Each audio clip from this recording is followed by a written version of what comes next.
Hello আমার সকল প্রিয় ছাত্রছাত্রীরা, তোমাদের জন্য খুব গুরুত্বপূর্ণ উচ্চ মাধ্যমিক এডুকেশন সাবজেক্টের বড় 8 নম্বরের প্রশ্নের সাজেশন নিয়ে আজকে এই ভিডিওতে আমি আলোচনা করছি। তো ভিডিওটি প্রথম থেকে শেষ পর্যন্ত দেখতে থাকো। এই ভিডিওতে থাকবে তোমাদের উচ্চ মাধ্যমিকের এডুকেশন সাবজেক্ট নিয়ে ABCD করে 4টি গ্রুপ দেওয়া থাকে। তার মধ্যে আজকে এ গ্রুপের 3টি অধ্যায় থেকে কী কী বড় প্রশ্ন আসতে পারে তার উপর ভিত্তি করে আজকের এই সাজেশন ভিডিওটি তোমাদের কাছে আমি তুলে ধরছি। তো প্রথম থেকে শেষ পর্যন্ত দেখার অনুরোধ রইল। আর আমার চ্যানেল আজকে প্রথম হলে অবশ্যই চ্যানেলটিকে এখনই সাবস্ক্রাইব করে পাশে থাকা বেল আইকনটি অল করে দেখো, তাহলে পরবর্তীতে যেসব ভিডিও আমি আপলোড করবো সেসব ভিডিওর নোটিফিকেশন সবার আগে তোমাদের কাছে পৌঁছে যাবে। তো চলো ভিডিওটি এখন আমরা শুরু করব। তো তারপর শুরু করলাম আজকে আমাদের এই ভিডিও দেখতে পাচ্ছ তোমরা উচ্চ মাধ্যমিকের এডুকেশন অর্থাৎ তোমাদের ক্লাস 12 এডুকেশন সাবজেক্টের তোমাদের ABCD করে 4টে গ্রুপের মধ্যে আজকে এই গ্রুপের বড় প্রশ্ন আলোচনা করব। এই গ্রুপে তোমাদের কিন্তু 3টি অধ্যায় আছে। প্রথম অধ্যায়টি শিখন, দ্বিতীয় অধ্যায় শিখন কৌশল, তৃতীয় অধ্যায় শিক্ষা রাশিবিজ্ঞান। তো প্রথমে আমি আলোচনা করব শিখন থেকে তোমাদের এই বছরে কী কী বড় প্রশ্ন আসতে পারে। তো প্রথমে এক নম্বর প্রশ্ন হচ্ছে যে পরিণমন কাকে বলে, শিক্ষাক্ষেত্রে পরিণমনের ভূমিকা আলোচনা করো। তোমাদের পরিণমন কিন্তু কাকে বলে সংজ্ঞাটি দিতে হবে, প্লাস এখান থেকে তোমাদের শিক্ষাক্ষেত্রে পরিণমনের ভূমিকা, এটা কিন্তু খুব একটি গুরুত্বপূর্ণ প্রশ্ন। এইসব প্রশ্ন কিন্তু শিক্ষাক্ষেত্রে যে পরিণমনের ভূমিকা এটি কিন্তু তোমাদের ইম্পর্টেন্ট বেশি, এই বছরের ফাইনাল পরীক্ষার জন্য অত্যন্ত গুরুত্বপূর্ণ। প্লাস এখান থেকে তোমাদের অথবা দিয়ে এই প্রশ্নটি আবার ঘুরিয়ে আসতে পারে যে পরিমাণ বলতে কী বোঝো, কাকে বলে বলতে কী বোঝো, তোমাদের সংজ্ঞা বা একটি উত্তর হবে, এটা তোমরা দেওয়ার চেষ্টা করো। প্লাস এখান থেকে শিখন ও পরিণমনের কীভাবে সম্পর্কিত লেখো, মানে এই যে শিখন এবং পরিণমনের সম্পর্কটা কী সেটা তোমাদের লিখতে বলছে। প্লাস এখান থেকে আরেকটি অথবা আসতে পারে, তোমাদের প্রশ্নটা কিন্তু ঘুরিয়ে আসতে পারে যে শিখন ও পরিণমনের মধ্যে সম্পর্ক কী তা সংক্ষেপে আলোচনা করো। প্লাস এখান থেকে এই সঙ্গে আসবে যে শিক্ষাক্ষেত্রে পরিণমনের গুরুত্ব, তোমাদের এই বছরে পরিণমনের যে গুরুত্ব ভূমিকা আছে, শিক্ষাক্ষেত্রে পরিণমনের ভূমিকা বা গুরুত্ব তোমাদের এই বছরের ফাইনাল পরীক্ষার জন্য অত্যন্ত গুরুত্বপূর্ণ, এটা তোমরা ভালো করে পড়ে নেওয়ার চেষ্টা করবো। প্লাস এখান থেকে তোমাদের 2 নম্বর প্রশ্ন হচ্ছে যে মনোযোগ বলতে কী বোঝায়, শিক্ষাক্ষেত্রে মনোযোগের ভূমিকা মূল্যায়ন করো।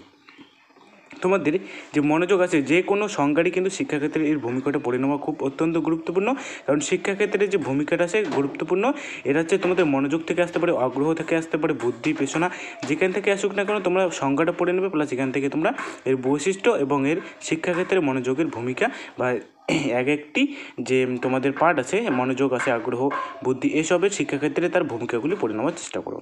প্লাস এই প্রশ্নটি আবার অন্যভাবে ঘুরিয়ে আসতে পারে যে মনোযোগ কাকে বলে, শিক্ষা মনোযোগের ভূমিকা রাখো, শিক্ষাক্ষেত্রে মনোযোগের ভূমিকা বা শিক্ষায় মনোযোগের ভূমিকা, ওই প্রশ্নটি একটু ঘুরিয়ে আসতে পারে। তোমাদের কিন্তু কোশ্চেনটা বুঝে নিয়ে তারপরে উত্তর দিতে হবে। তারপর এখান থেকে তোমাদের প্রথম অধ্যায় থেকে 3 নম্বর প্রশ্ন হচ্ছে শিখনের 3টি স্তর উল্লেখ করো, স্তরগুলির পরিচয় দাও। তোমাদের 3টি স্তর, শিখনে কিন্তু 3টি স্তর আছে, সেই 3টি স্তর এখানে লিখতে হবে। প্লাস সেই 3টি স্তরের সম্পর্কে কিছুই লিখতে হবে, পরিচয় দিতে হবে, সেই 3টি স্তরের কাজ কী, কীভাবে সেটি কী করে এটাও তোমাদের লিখতে হবে। প্লাস এখান থেকে তোমাদের 4 নম্বর প্রশ্ন হচ্ছে যে স্পিয়ারম্যানের মতে মানসিক ক্ষমতার 2টি উপাদান, স্পিয়ারম্যানের দ্বি উপাদান তত্ত্ব ও থার্স্টনের বহু উপাদান তত্ত্বের মধ্যে পার্থক্য। এবার তোমরা যদি একটা কাজ করো, তোমরা যদি স্পিয়ারম্যানের দ্বি উপাদান তত্ত্ব এবং থার্স্টনের বহু উপাদান তত্ত্ব পড়ে নাও, তাহলে তোমাদের যদিও বা বাইচান্স কারণে স্পিয়ারম্যানের দ্বি উপাদান তত্ত্বটি লিখতে বলে, তাহলে তোমাদের যে পার্থক্যটি পড়ো পার্থক্য থেকে তোমরা স্পিয়ারম্যানের দ্বি উপাদান তত্ত্বটি লিখতে পারবে। অথবা আসলো থার্স্টনের বহু উপাদান তত্ত্ব আসলো, তোমরা এখান থেকে কিন্তু 2টি প্রশ্ন উত্তর একসঙ্গে পড়ে নিচ্ছ। এভাবে তোমরা বুদ্ধি করে তোমরা পরীক্ষায় সব প্রশ্ন উত্তর দিয়ে আসার চেষ্টা করবে। তারপর তোমাদের প্রথম অধ্যায় থেকে সবার লাস্ট প্রশ্ন হচ্ছে বুদ্ধি কী, এর বৈশিষ্ট্য লেখো, শিক্ষাক্ষেত্রে বা শিখনের মানসিক ক্ষমতার ভূমিকা আলোচনা করো। শিখনের ক্ষেত্রে যে মানসিক ক্ষমতার ভূমিকা আছে সেটা আলোচনা করতে বলছে। প্লাস এখান থেকে তোর বুদ্ধির কী, মানে বুদ্ধি বলতে কী বোঝো বা বুদ্ধির সংজ্ঞা, প্লাস এখান থেকে তোমার এর বৈশিষ্ট্য লিখতে বলবে। প্লাস এখান থেকে তোমাদের শিক্ষাক্ষেত্রে মানসিক ক্ষমতার ভূমিকা। প্রশ্নটা কিন্তু এই এডুকেশনের যে বড় প্রশ্ন হয় সেগুলো কিন্তু একটি লিস্ট থাকে। তোমাদের প্রথম অধ্যায় থেকে যে কটি প্রশ্ন আলোচনা করা 5টি প্রশ্ন, সেই 5টি প্রশ্ন তোমরা ভালো করে পড়ার চেষ্টা করো, পরীক্ষার আর বেশি দিন বাকি নেই, ভালো করে লেখার চেষ্টা করো। প্লাস এখান থেকে দ্বিতীয় অধ্যায় তোমাদের শিখন কৌশল, এই গ্রুপের দ্বিতীয় অধ্যায় শিখন কৌশল থেকে কী কী বড় প্রশ্ন হতে পারে এবার আমরা আলোচনা করব। এবার শিখন কৌশল থেকে 1 নম্বর বড় প্রশ্ন হচ্ছে শিখন কৌশল হিসেবে স্কিনার বক্স কী, এটা কিন্তু খুব গুরুত্বপূর্ণ। প্লাস এখান থেকে সঙ্গে আছে যে সংক্ষেপে স্কিনার বক্সের পরীক্ষা বর্ণনা করো। তোমাদের স্কিনার বক্সটা কি এটা তোমাদের লিখতে হবে। প্লাস এখান থেকে তোমাদের লিখতে হবে সংক্ষেপে স্কিনার বক্সটির বর্ণনা আলোচনা করতে হবে। তারপর তোমাদের এখান থেকে আরেকটি এই প্রশ্নটি আবার ঘুরিয়ে আসতে পারে অন্যভাবে, যে স্কিনার বক্স কী। তোমাদের প্রথমে লিখতে হবে সংজ্ঞাটা, প্লাস স্কিনার বক্স সক্রিয় অনুবর্তন তত্ত্বের ব্যাখ্যা সংক্ষেপে আলোচনা করো বা বর্ণনা দাও। এবার বর্ণনা করো তোমাদের এখানের মধ্যে স্কিনার বক্স কী। এবার স্কিনার বক্সের যে সক্রিয় অনুবর্তনটি আছে সেই অনুবর্তন সম্পর্কে তোমাদের সেই অনুবর্তন তত্ত্বটি ব্যাখ্যা করতে হবে এখানে। প্লাস এই প্রশ্নটি আবার ঘুরিয়ে আসতে পারে অন্যভাবে, যে স্কিনার বক্স কাকে বলে বা কী বলতে কী বোঝো। তারপরে এখানে এর সঙ্গে আছে স্কিনারের সক্রিয় অনুবর্তন পরীক্ষাটি বর্ণনা করো। এখানে সক্রিয় অনুবর্তন পরীক্ষাটি বর্ণনা করতে বলছে, এখানে বলছে তত্ত্বটি বর্ণনা করতে বলছে, প্লাস এখানে পরীক্ষাটি বর্ণনা করতে বলছে তোমাদের। কিন্তু সেই তিনটি প্রশ্ন কিন্তু উত্তরটি প্রায় একই সঙ্গে হবে, একটু খালি তোমাদের এপার ওপার হবে, তাও তোমরা এটাকে ম্যানেজ করে নেওয়ার চেষ্টা করবে। এবং এই তিনটি প্রশ্নের যে তিনটি বলছে, এই যে কাকে বলে, বক্স কী, তারপরে যে তোমাদের শিখন কৌশল স্কিনার বক্স কী। এবার এই যে তোমাদের প্রশ্নটা আছে এই প্রশ্নটি কিন্তু উত্তরটা একই হবে, প্লাস এখান থেকে শুধু একটু আলাদা হবে। যে পরীক্ষা বর্ণনা করতে বলছে সক্রিয় অনুবর্তন, তারপর তত্ত্বের ব্যাখ্যা, তারপরে এখানে বলছে সক্রিয় অনুবর্তনের যে তোমাদের পরীক্ষাটি সেই পরীক্ষাটি, এই তিনটি প্রশ্নের উত্তরটি কিন্তু একই হবে। তাই বলবো প্রশ্নটা ঘুরিয়ে ফিরে যেভাবে আসতে পারে, আশা করছি তোমরা এখান থেকে এই হুবহু প্রশ্নগুলি কমন পেতে পারো। এই বছরের ফাইনাল পরীক্ষার জন্য অত্যন্ত গুরুত্বপূর্ণ এই আজকের এই সাজেশন ভিডিওটি। এবার এখান থেকে তোমাদের শিখন কৌশল থেকে 2 নম্বর প্রশ্ন, থর্নডাইকের শিখনের মূল সূত্রগুলি কি? শিক্ষাক্ষেত্রে যে কোনো দুটি মূল সূত্রের গুরুত্ব লেখো। এবার তোমাদের থর্নডাইকের যে আমাদের থর্নডাইকের কিন্তু মুখ্য সূত্র আছে 3টি, প্লাস এখান থেকে আমাদের গৌণ সূত্র আছে 5টি। তো গৌণ সূত্র চাইনি এখানে, আমাদের শুধু প্রশ্ন আছে মুখ্য সূত্র কী, এবং শিক্ষাক্ষেত্রে মাত্র 3টির মধ্যে 2টি সূত্রের উল্লেখ চাইছে, আমাদের গুরুত্ব চাইছে। শিক্ষাক্ষেত্রে দুটি সূত্রে গুরুত্ব, তোমাদের এটা কিন্তু খুব গুরুত্বপূর্ণ একটা প্রশ্ন। আর এখান থেকে সর্বশেষ প্রশ্ন, শিখন কৌশল থেকে সর্বশেষ আরেকটি বড় প্রশ্ন, যে প্রচেষ্টা ও ভুলের মাধ্যমে শিখনের বৈশিষ্ট্যগুলি লেখো। তোমাদের বৈশিষ্ট্য লিখতে বলছে, প্লাস এখান থেকে শিখন তত্ত্বের শিক্ষাগত তাৎপর্য, যে শিখন তত্ত্বটি আছে সেই তত্ত্বের মধ্যে শিক্ষাগত তাৎপর্যটি কি সেটা তোমাদের লিখতে বলছে। এটা কিন্তু খুব একটি ইম্পর্টেন্ট কিন্তু ক্রিটিক্যাল একটি প্রশ্ন, পড়লে অবশ্যই তোমাদের কাছে সহজ হয়ে উঠবে। তো তোমাদের শিখন কৌশল থেকে যে 3টি আমি প্রশ্ন আলোচনা করলাম সেই 3টি প্রশ্ন তোমরা ভালো করে পড়ে নেওয়ার চেষ্টা করো। আশা করছি এই শিখন কৌশল থেকে যদি প্রশ্ন আসে এখান থেকেই তোমরা হুবহু কমন পাওয়া যাবে। তারপর তোমাদের এখান থেকে আসে 3য় অধ্যায় শিক্ষা রাশিবিজ্ঞান। এবার শিক্ষা রাশিবিজ্ঞান থেকে কী বড় প্রশ্ন হতে পারে এই ভিত্তি করে আজকের এই সাজেশন ভিডিওটি। এবার শিক্ষা রাশিবিজ্ঞান থেকে 1 নম্বর বড় প্রশ্ন, যে কেন্দ্রীয় প্রবণতার পরিমাপ কাকে বলে? নিম্নলিখিত অবিন্যস্ত স্তরগুলিকে 5 একক শ্রেণী ব্যবধান বিশিষ্ট একটি পরিসংখ্যা বিভাজন এর মধ্যমান নির্ণয় করো।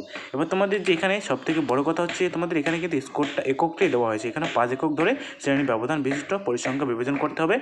প্লাস তোমাদের এই ধরনের একটি প্রশ্ন থাকবে, এই ধরনের প্রশ্ন থেকে তোমাদের উত্তরটি বের করতে হবে। তোমরা যদি টিউশন পড়ে থাকো, বিভিন্ন ধরনের টিউশন পড়লে তাহলে তোমাদের টিউশন স্যার যখন এই অঙ্কগুলো করবে তখন তোমরা তো এই অঙ্কগুলির নিয়ম জানোই। তা আমি আজকে তোমাদের কাছে শুধু কোশ্চেনটা দিয়ে রাখলাম, সেই কোশ্চেনটা এই অঙ্কটা তোমরা সমাধান করার চেষ্টা করো। প্লাস এখান থেকে তোমাদের প্রশ্নটা এটাই থাকতে পারে, হয়তোবা তোমাদের যে ঘরগুলি দেখছো এই ছকটা তোমাদের হয়তো সংখ্যা 2-1টা চেঞ্জ থাকতে পারে, বা এই সংখ্যাটা দিতে পারে। আশা করছি এই সংখ্যাটি হুবহু দিতে পারবে, কিন্তু যদিও বাইচান্স কারণে না দেয় তাহলে এই শুধু মাঝখানে কিছু সংখ্যা চেঞ্জ হবে। তাহলে তোমরা এই যে উত্তরটি আছে, তোমরা এই যে নিয়মটি, অঙ্ক কিন্তু হুবহু মুখস্থ করা সম্ভব না। অঙ্কের কি জানতে লাগে, সবথেকে বড় কথা হচ্ছে অঙ্কের সূত্র এবং নিয়ম, আর হচ্ছে অঙ্কের যে সমাধানটি আছে সেই সমাধানটা ভালো করে তোমাদেরকে বুঝতে হবে যে কী করে সেটা সমাধান করব। এখান থেকে তোমাদের এই যে প্রশ্নটা হয়তো বুঝতে পারছো তোমরা, প্লাস এখান থেকে এই প্রশ্নটাই আমি এখানে তুলে রেখেছি, তোমরা এখান থেকে ভালো করে প্রশ্নটা দেখে নিও, প্লাস এখান থেকে তোমরা ছকটা ভালো করে দেখে নিও। এই অঙ্কগুলো তোমরা প্র্যাকটিস করার চেষ্টা করো। দেখো এখানে HS 2017-তে এইসব প্রশ্ন এসেছিলো, এবং এবছরও আসার সম্ভাবনা খুব বেশি এইসব প্রশ্ন। তারপরে তোমাদের এখানে আরেকটি 2 নম্বর প্রশ্ন হচ্ছে মধ্যমান কাকে বলে? নিচের স্কোর বন্টনে মধ্যমান নির্ণয় করো। তোমাদের নিচে এখানে আমি 2টি প্রশ্ন দিয়ে রাখলাম, 2টি প্রশ্নের মধ্যে তোমাদের 1 নম্বর প্রশ্ন হচ্ছে মধ্যমান। এই দেখো এখানে 44 নম্বর যে প্রশ্নটি আছে সেটা হচ্ছে আমাদের 2 নম্বর প্রশ্ন, মধ্যমান কাকে বলে? নিচের স্কোর বন্টনে মধ্যমান নির্ণয় করো। তোমাদের এখানে কিন্তু প্রশ্নটা তুলে দেওয়া আছে, তাও আমি এখানে যদি তোমরা বুঝতে না পারো তাই আমি এখানে বড় করে লিখে রাখলাম। তো এখান থেকে তোমাদের এখানে 2টি বক্স আছে, একটা আছে স্কোর আছে, একটা পরিসংখ্যা আছে। সেই তোমাদের স্কোর এবং পরিসংখ্যার উপর ভিত্তি করে তোমাদের কী করতে হবে, একটা মধ্যমান তৈরি করতে হবে। প্লাস এখানে তোমাদের 3 নম্বর যেটা, 3 নম্বর হচ্ছে 45 নম্বর যে প্রশ্নটি আছে, সেই 45 নম্বর প্রশ্নটি হচ্ছে তোমাদের 3 নম্বর প্রশ্নটা।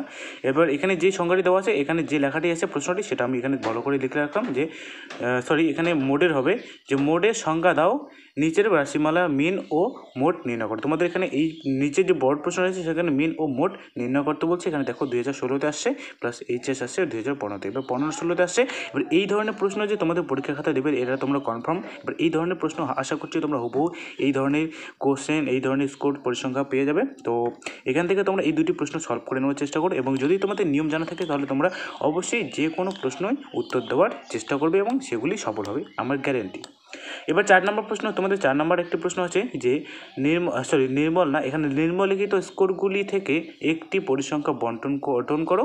বন্টনটি 35 থেকে 39 এবং 40 থেকে 44 মানে আরও অনেকগুলি আসে। এবার বন্টন থেকে গড় নির্ণয় করো। তোমাদের এখানে কী করতে বলছে, সবার প্রথমে হচ্ছে গড় নির্ণয় করতে বলছে। এবার এই যে আমাদের 4 নম্বর প্রশ্নটা হচ্ছে আমাদের 42 নম্বর প্রশ্নটা। 42 নম্বর প্রশ্নটা হচ্ছে তোমাদের যে এই যে ছকটি দেওয়া আছে, এই ছকটি থেকে তোমাদের কী করতে হবে, একটি গড় নির্ণয় করছে, গড় নির্ণয় করতে হবে। প্লাস এখান থেকে দেখো তোমাদের নমুনা প্রশ্ন। এবার নমুনা সৎ প্রশ্ন, তোমাদের এই প্রশ্নটি কিন্তু নমুনার মধ্যে আসে, অর্থাৎ এই প্রশ্নটা আসতে পারে। তারপরে এখান থেকে তোমাদের 43 নম্বর যে প্রশ্নটি আছে, সেই 43 নম্বর প্রশ্নটা হচ্ছে তোমাদের এই যে 5 নম্বর প্রশ্নটি, যে মধ্যমান কাকে বলে, নিম্নলিখিত স্কোর বন্টনে মধ্যমান নির্ণয় করো। তোমাদের এখানে মধ্যমান শুধু নির্ণয় করতে বলছে। প্লাস এখান থেকে তোমরা দেখো এখানে স্কোর পরিসংখ্যা দেওয়া আছে, এখান থেকে তোমাদের কী করতে হবে, নিম্নলিখিত স্কোর বন্টনে মধ্যমান নির্ণয় করতে হবে। এটাও কিন্তু নমুনা প্রশ্ন, এবং সংসদ নমুনা থেকে তোমাদের এই বছরে এই সব প্রশ্ন কিন্তু তোমাদের ইম্পর্টেন্ট। তো এখান থেকে আর বেশি প্রশ্ন হবে না, এখান থেকে শেষ করবো ভিডিও। আর ভিডিওটি কেমন লাগলো অবশ্যই একটি লাইক করে কমেন্ট বক্সের মধ্যে জানিয়ে দেবে, আর তোমাদের বন্ধু বান্ধবের কাছে আমার ভিডিওটি শেয়ার করে দিতে ভুলবে না, কারণ আজকের এই ভিডিওটি তোমাদের এবছরে ফাইনাল পরীক্ষার জন্য অত্যন্ত গুরুত্বপূর্ণ। আর আমার চ্যানেল আজকে প্রথম হলে অবশ্যই চ্যানেলটিকে এখনই সাবস্ক্রাইব করে পাশে থেকে বেল আইকনটি অল করে রেখো, তাহলে পরবর্তীতে যেসব ভিডিও আমি আপলোড করবো সেসব ভিডিওর নোটিফিকেশন সবার আগে তোমাদের কাছে পৌঁছে দেবে।